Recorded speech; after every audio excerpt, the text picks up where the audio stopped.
also about, it's by Ismat Chugtai, and I hope you enjoy it. It's called All for a Husband. So, have you ever been on a train journey where you just wanted to think to yourself, but the people around you took a lot of interest in your life? Yes. Well, I don't need to be unfriendly. I love meaningful conversations, but those banal ones to get. You probably be able to relate to my plight once I recount my experience on a train journey from Jodhpur to Bombay. From the minute I set foot on that train, I had this feeling in my stomach that something is not right. To start with, the journey was an awfully long one, and the train ride was extremely jerky.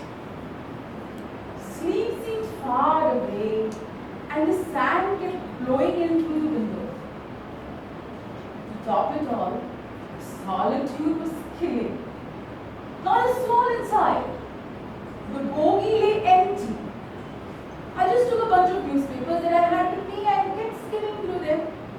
They all had the same boring news. I looked around. The compartment looked like a graveyard, with rows upon rows of graves. Coming to think, if I were in a graveyard, maybe some cops would engage me in a conversation. I didn't even have that chance for it. And I did what helpless people they pray. So I prayed, God, please, please send someone, please, I said. Looked like God wasn't particularly busy that day. Of all people, he decided to listen to my prayers. This train stopped, and what looked like an army of cockroaches invaded the trains. With people of all sorts, a lot of men, more number of women, and a lot more children. But what was more than all of them put together was the luggage in their hands.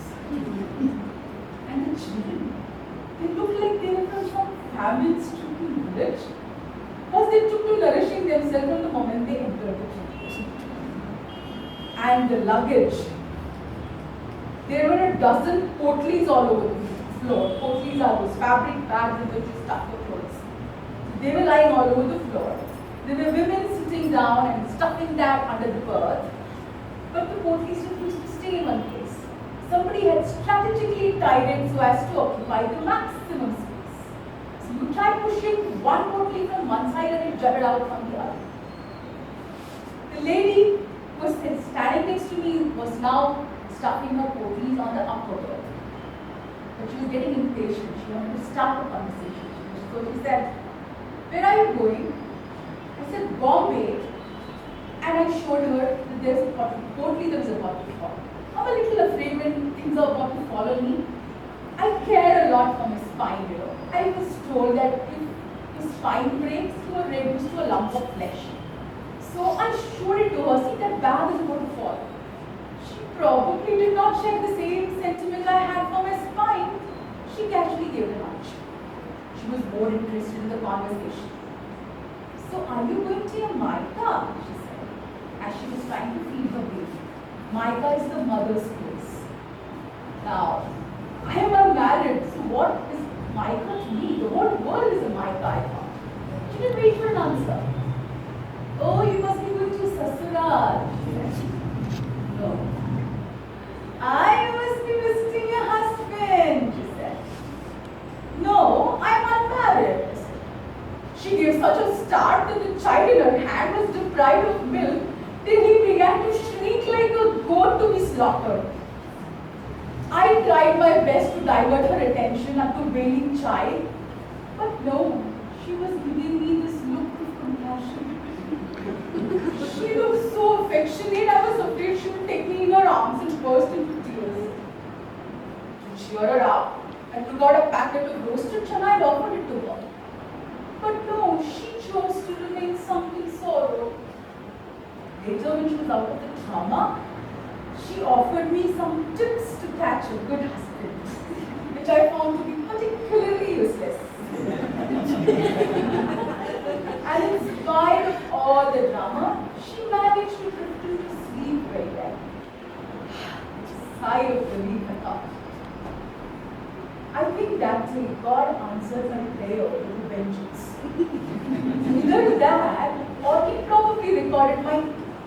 twice. So, there walked in another group of beings. This bunch of people had sticks and sugar canes in their hands, measured and cut so well that it did not fit into any corner of the compartment. And the women, they brought in a lot of commotion by mercilessly dragging their thick drums into the compartment. This set of children were as hungry as the earlier ones. They sat there, pulled out their packets of peanuts and stuffed it into their mouths. The rest made its way to the floor and I was disgusted by the filth around. So I went to the newspaper and started reading the same article for the nth time. The lady next to me started a conversation. So are you going to your Maika or your Sasural? She had a very annoying voice. I had seen what happened when I said the truth, so I decided I'd lie through my teeth. But then I was a good liar. Sasural, I said, in a soft tone. I didn't want to wake the passenger one up. So what does your husband do? Naturally, I have a husband. He better be doing something like that. Or should he be the one doing around jobless? I was thinking as she suggested. He works in the railways, perhaps. Oh yes, indeed, I said, thanking her for giving him a job. Coming to think of it, a railway man would be just fine. Imagine I could get a free ride at any point to any part of the country. Wouldn't that be awesome? And imagine you would be smart, dressed in a uniform, carrying whistles and flags with him. That's interesting. She gave me a husband and a job in no time. That's good. So what does he do in the railways? Oh, I don't know what does he do. You gave him the job. Don't tell me I can't. And just as I was thinking of cooling that guy, generally these guys jump into this train when there's an approaching station. So I wanted to ask him what is the next station. So I called out, "Coolie!" The call fell on deaf ears. Not exactly the coolie call, right? Coolie! Your husband's a coolie! I am a woman of my words.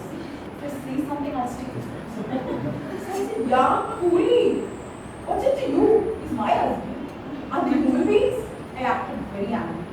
But she didn't take any notice. And then she said, "However, did you get married to a coolie?" How did I not marry you? Once there was this coolie. He used to carry a lot of bags. One day, a beautiful girl came up to him and asked him for help. And so he helped her. And she fell in love with him. The girl wasn't amused one bit with my story. To create a story on her spur, I thought I deserved some credit. All she was interested in was, how did she fall in love with a coolie? She fell in love with a smile, I said. Just then, a man walked by with a very ugly smile, and I wished I could change the answer back.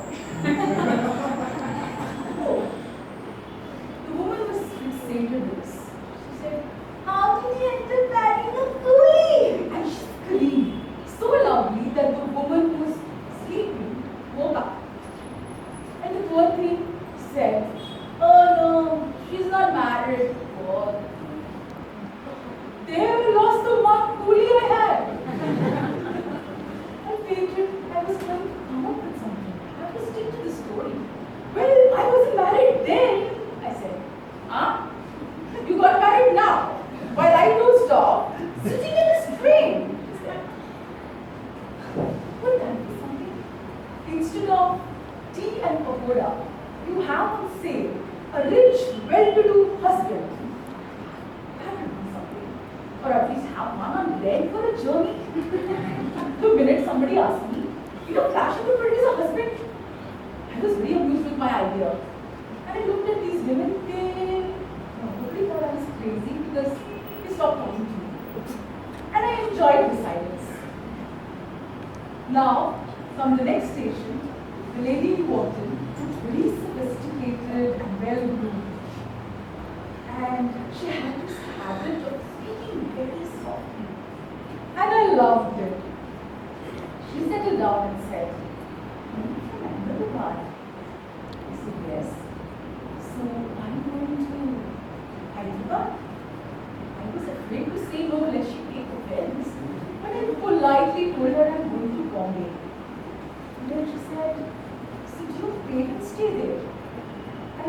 no, you live with your husband, she said.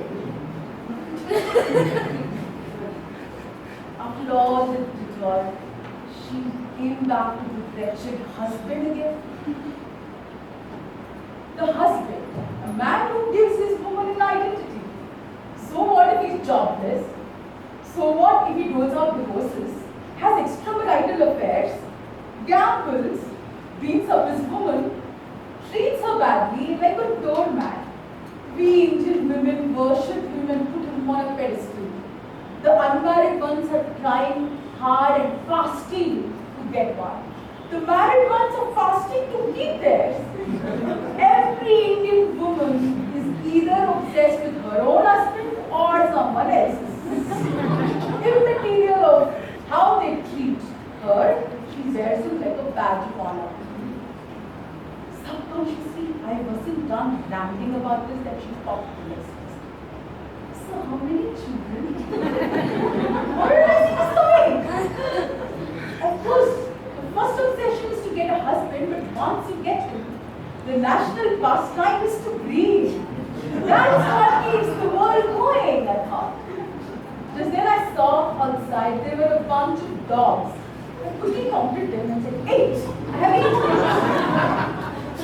That probably knocked her socks off because she kept repeating the word 8 a number of times.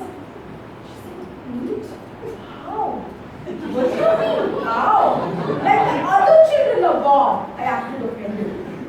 She didn't take any notice. And then she said, how long were you married? Oh, that would be 4 years, 3 months, and what? 4 years? And you have 8 kids in 4 years? Oh, this sophistication just came out of the window. And she just managed to wake up the other 2 passengers. The first one was very riled up. She said, look at her. At one moment she's got married and now she has 8 kids. And then I chose to ignore her because I could not take this comfortable look. I looked at my time, watch had stopped. So I saw a man pass by. I just leant across the seat and asked him for the time. He gave me the time, and as he did, he gave me a nice smile, and he walked with a smile on his face. Do you remember very intrigued? Who's that man? Are you traveling alone? She said. Well, that's my daughter's son, I said. What? That's your daughter's son? He grew old enough to be your father, and he had grey hair. Well, that's what happens to people who ask a lot of questions. The women probably gave up on me at that time, and they didn't want to do anything with me. They were quiet, absolutely quiet. But I enjoyed the noble silence. And as my train approached Bombay, Coolie jumped in. And as he walked, I promised to smile. He smiled at me, and I pointed him to my bags. He quietly came, picked the bags, and headed towards the door. I got up and quietly headed towards the door. Here I felt a godless sense of humor. Behind me was a lady carrying 7 kids with her. Now at a distance it looked like my story came alive. And I saw from the corner of my eyes, these 3 women they were staring at me in sheer stupor. That was my moment of vindication. And as I headed out of the station, I realized, what kind of an ordeal did I go through? All this for just a husband.